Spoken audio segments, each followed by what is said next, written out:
Welcome to the show. Coming up, yet another terror attack in Europe, this time in Austria. Plus one more, even worse, that almost everyone's ignoring. And Election Day dawns in America in just a few hours. Donald Trump storms to the finish, but warns he'll fight election fraud in the courts if he loses. But first, history was rewritten today at the Melbourne Cup, not in a good way. They call this the race that stops the nation, but not this time, not in Victoria. The virus had already done that job already, stopped the state.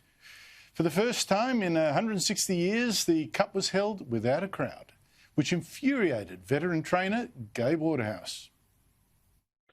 Quite ridiculous, really, the way they've gone on in Victoria with the Premier there. He should wake up and let people get on with their business. And, you know, by all means, social distance and things like that. But look, you can't have the country cut off at the knees. And this Cup really showed how pathetic Victoria is.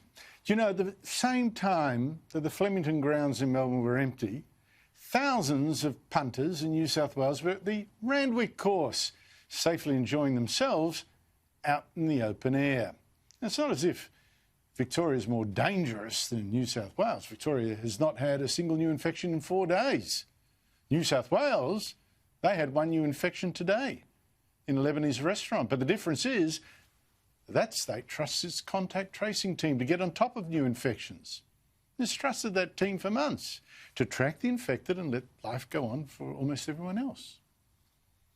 And we actually know that having people outside is pretty safe. This virus is basically an indoor disease.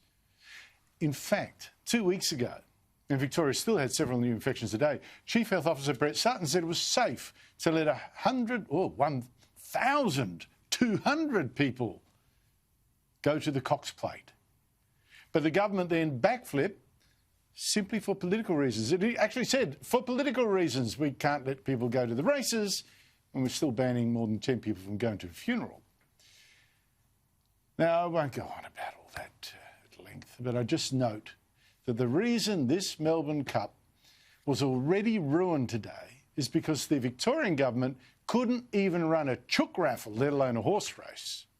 It couldn't run its quarantine hotels properly. It couldn't do contact tracing properly. And as I showed you yesterday, it couldn't even disinfect its trains properly without a corrupt, or allegedly corrupt, cleaning company ripping it off, skipping a cleaning with the help of 2 allegedly corrupt rail officials on the take. But more evidence today about just how shambolic this Victorian government is. I mean, it projects this smoothness and this competence. It is chaos. The quarantine hotel from where 90% of the infections in this deadly second wave came, killing hundreds and hundreds of people. The security of that hotel was actually given to a small New South Wales company, not even a preferred tenderer, in part because it boasted it was Aboriginal owned. Now, that company got a $30 million contract in about 6 hours flat.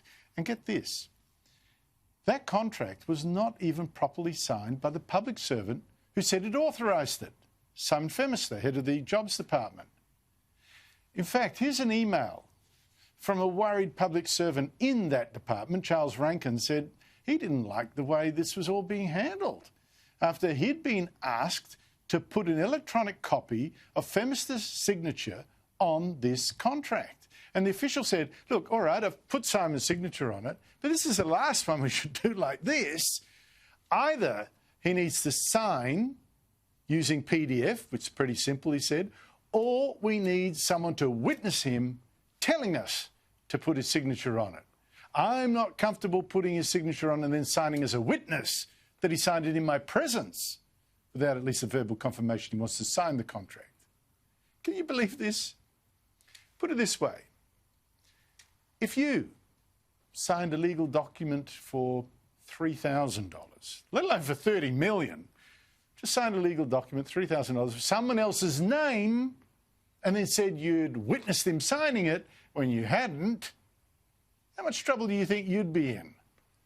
How valid would that contract be?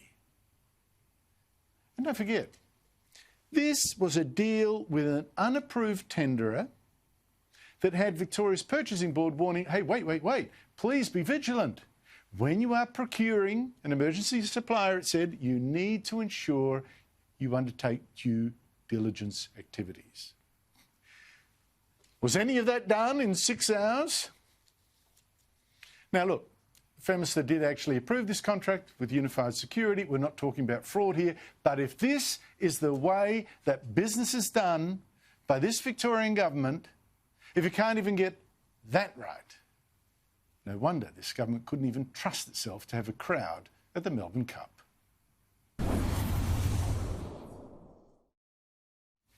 But to the Cup. Every year we sort of look to it, to the Melbourne Cup, to produce the stories that help to define Australia. It's been really important in that way. All the romance and the legends and all that, you know, battlers and the battler horses and all. But all this looking for stories from the Cup has got a lot harder as the races become about money, big money, as it's attracted big fields of foreign horses chasing that money, foreign trainers, foreign jockeys. And it's even harder to get an Australian story out of the Melbourne Cup when an Australian crowd is banned from the track. Now, last year, oh, how we celebrated when the Melbourne Cup winner for the first time in a decade was an Australian-trained horse ridden by an Australian jockey. At last. But not this year. Once again, the Cup was won by a foreign horse, by Twilight Payment, Irish-bred, Irish-trained. Now, its jockey was at least Australian, Joe McNeil, and its owner was too, Lloyd Williams, who bought the horse in Ireland just last year and has now won his 7th Melbourne Cup. But I reckon, in fact, the big story out of this Cup may be a tragedy, the death of yet another horse in the Cup itself.